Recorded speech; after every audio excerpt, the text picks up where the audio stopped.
Hi guys, welcome to my unboxing of the Arrma Big Rock 3S version 3.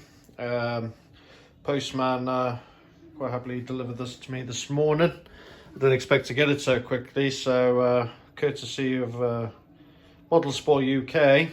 I've been buying off them for a few years, so I highly recommend it if you ever do get anything off them.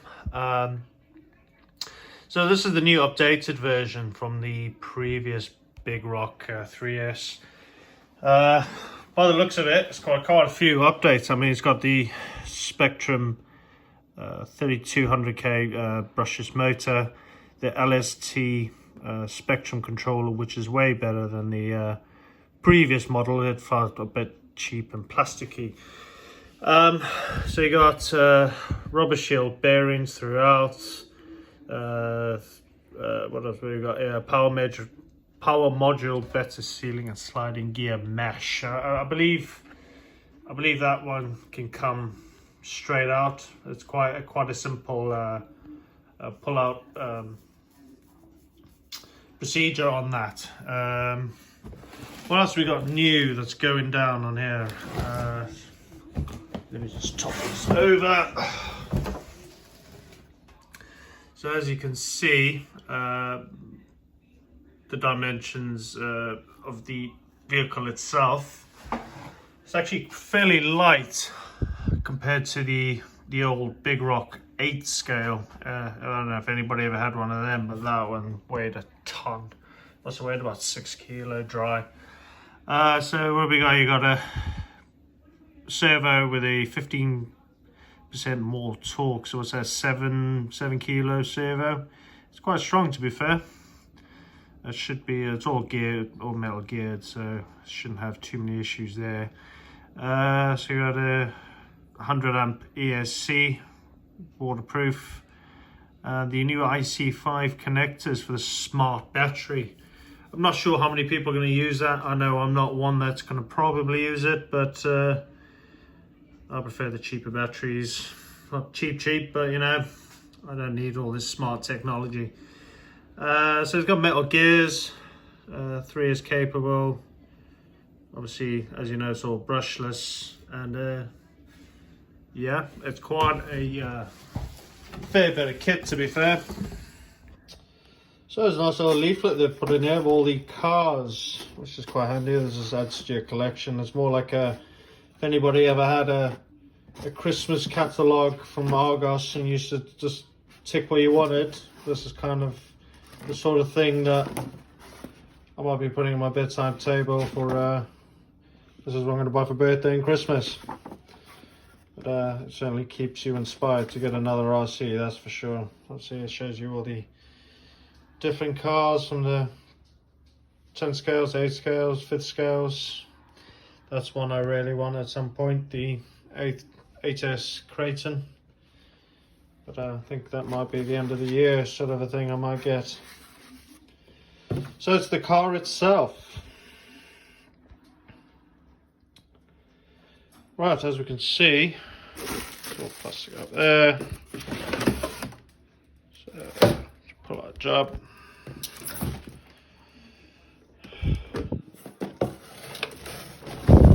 It's actually got a bit of weight for it. I tend to always use 8 scale cars. I've always tend to have an 8 scale, but in fairness, I kind of like this. It's got that right amount of size. Bashing. This reminds me of my first cars. It's actually got a fair bit of size to it. I mean, it's not by all means a small truck, but as you can see, it's got that back massive bumper straight at the front there.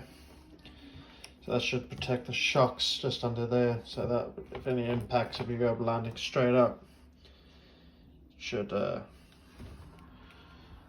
be quite robust. Right, I'll show you in the box of the boring stuff, should I say. And I've got some stickers here from Modular UK, thanks. Fortunately, this doesn't come with stickers, but there you go. Let's get the... Right, got a manual there. I probably should have started with the boring stuff instead of going to the car first, but hey, well, to be fair, what we're all here to see is the car. That's the most important thing. So that's the controller there, I believe.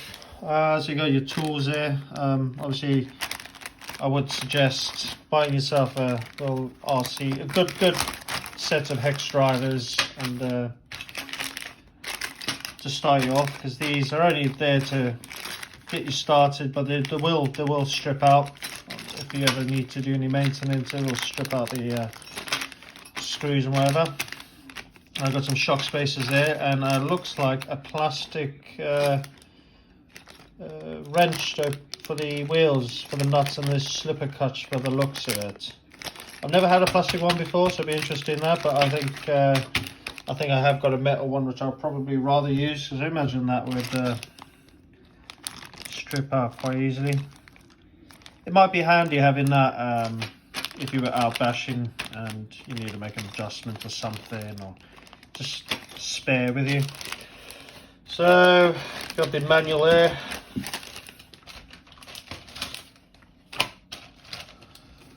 Get you started. Obviously, it's always advisable to read the manual. I know men are like, they just tend to. We don't need manuals, but I think we're not that keen on the old manuals. But yeah, they have no stickers with this one this time. Usually they do come with stickers, but to be fair, when you look at that body, you don't want to sticker that up too much, do you? I suppose you could buy them online. They're only a couple of bucks. You can put your own detail on there. So that's the manual anyway for setting your car up to get you going. So I'm going to have a look at this controller. I'm going to be quite pleased with this one, I think. Like I said, the old one was definitely junk. Well, there's the controller itself. It's got a nice foam wheel to it, and I think, if I'm right, there's a bind button in here. If I just open this like a buffoon, I think I may have done. I think there is a bind button somewhere. Ah, it's in the box. It's in the box. So, right, you got a little bind button there. I think it's a bind your controller. I'm not sure. I've not really used one of these before, but they usually come pretty bind to the car itself. So the controller. So you've got your, I think it's your power settings there. I've got 50, 75 and 100. So that's quite handy. I've got a daughter and she's got a little RC car, so I might get her, she might want to have a go at this and probably put on 50, but she'll probably still break it. Seeing dual rates, you got your throttle trim there, power on and off.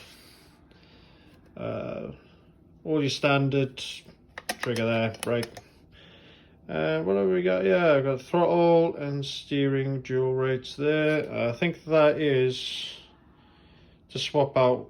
I don't really know how many people ever use that. Instead of going left, they go right, but hey, there you go. It's quite a nice controller. See 4 AA's underneath there. I found that quite cool there. So if you suppose had it on a bag or something, you could probably hang it up, which is quite keen on, which is quite cool. Yeah. So it's quite a good controller. So let's get to the main business, the car itself. We're all here to see. I do like these little steps here. Looks like a proper crew cab truck, doesn't it? So you got the Arrma have their own thing with these posts, with these not posts, what am I looking for these retainers here to keep the car on, well, keep the cover on. I do like these. These are a bit on the stiff side, so I imagine this might tear at some point, but we'll see. It's probably because it's new. I mean, these are wearing in. This is a clever idea. I always found this with Arrma. Great attention to detail there. A lot of manufacturers don't do that, but Arrma did that straight off the box. So here we go. Got the cover. The signature, "Don't just bash, blast." I kind of like these here. These are obviously, if you know anything much about RCs, these little plastic, I don't know, you call them like a plastic washer, so to speak. That obviously stops it from cracking when your car goes on its roof, or just wear and tear generally. So it certainly should keep going for a while. It's got the same thing on the side there. And another plastic protector there. It's quite thick actually. I reckon not too thick that'll start cracking, but it'll certainly do the job, I reckon. It's one of those. I hate that when you first put it on the roof. You're like, there goes my body. Right, so in the truck itself, right, so we got the IC5 connector there. Well, some people say EC5 connector. So you got the motor there with the nice little fan on the top, so I don't reckon you'll have any cooling issues there. I don't think the old one had any cooling issues, the old 3S, but if you didn't know, this has got a removable drive shaft there. So I imagine you pull that back, it's like a retainer there, pull it out to do your maintenance on your slipper catcher in your gearbox there. Like I was saying before, I believe there's a little opening just down there. I don't know if I can focus him, but there's an opening there where dirt can still get in, so I'd suggest putting a bit of plastic tape in there if you're really that bothered. There you got the AC there, little fan on there as well, on-off switch. Got a little beefy little unit of that, and the waterproof receiver box in there, which is pretty sturdy. That massive heatsink on top of that motor there. It's quite clever idea. It literally wraps straight around. You know, some of them you'll get that will just sit on the top. So you got your adjustable turnbuckles and so on there. Yep. Yeah, so I was trying to get focus in there, just wouldn't focus. The plastic is quite beefy, like really beefy. This won't break. That chassis is solid. I mean, you probably could break it, but I reckon you'd have to really take this escape park and really bash the living daylights out of it to the point of the thing not working anymore. So like I was saying before, this bumper, it's got bit of flex there, so when you do hit anything, at least that should help. It's got new shocks, but the old ones, I didn't have the old car, but you know, I made a lot of research on the old car, and I believe they had a leaking shock, so this has got plastic O-rings in it, so sorry, that should stop all the leaking of the shocks themselves. So big beefy drive shafts there. They are plastic, and I know that scared me a little bit when I first looked at it, but it seems that it's been holding up very good, because I had an ECX. I don't know if everybody's heard the manufacturing ECX, but their drive shafts, as soon as you put a brushless system in them and upgrade it, they just snap out. You had to update them with the Traxxas ones, but I'm not a Traxxas fan myself, but yeah, it's got quite a bit of decent ground clearance. I mean, I've got big hands, and ground clearance is quite a lot. See the shocks here, probably need to thicken them up a little bit, especially going to jump. There's a lot of travel, which is quite nice. Tyres, I feel really good compound on those tyres. Feel brilliant actually. I've got to check to see if they needs any glue or anything, but yeah, it's good. Like I was saying before, they're vented tyres, so you got a vented there, the hole there, so it should disperse all the water that does get locked up in there. So these shocks are quite beefy actually. They're quite big shocks. I was surprised at the size of these, because by the picture, they didn't look as big, but quite nice. These little protectors here, so that's to stop any breakages of such, or rocks or whatever that might happen. A big massive wheelie bar, and I believe that is a lot more sturdier than the old one. It's got, again, it's got a little bit of flex in it, which is what you want. You don't want it to be a solid piece of a unit. That's all number plate going on there. These tower braces here, really beefy. Look how thick that is. I can't imagine that breaking very easily. I reckon you'd really have to give it a go. So we've got the battery tray itself. These are just, let's have a look here. I've not really seen this battery tray, I've only seen the 1/8 scale ones. So it's got a bulkhead there to keep the batteries down. It's quite nice. It's got quite a lot of size. It's quite a lot of space in there. So probably fit literally most battery packs that you would get. You know, the quite long ones, I reckon you might get in there quite easily. So here's the underside of the chassis.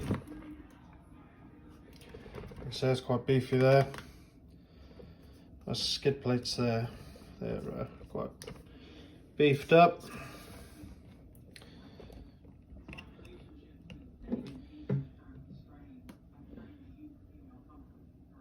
Tell you what, these are quite these are quite beefy as well. You know, the A-arms, they're they're quite thick. They're not small by any means. As you can see, it's definitely got the horsepower there to keep this truck going. So as you can see there, it's got a little bearing of such just to keep the drive shaft secure, so there's no flex and what have you. I'll hopefully try to get this bashed. Well, not say bashed, but you know, I don't really like taking RCs out in the mud, and at the minute it's snowing, raining, hailstoning. It's not deciding what to do these days. But I'll put a bash video up soon, and we'll see how it runs. Thanks for watching, and I'm quite new to this. So I'm going to try and make as a bit of a hobby on YouTube.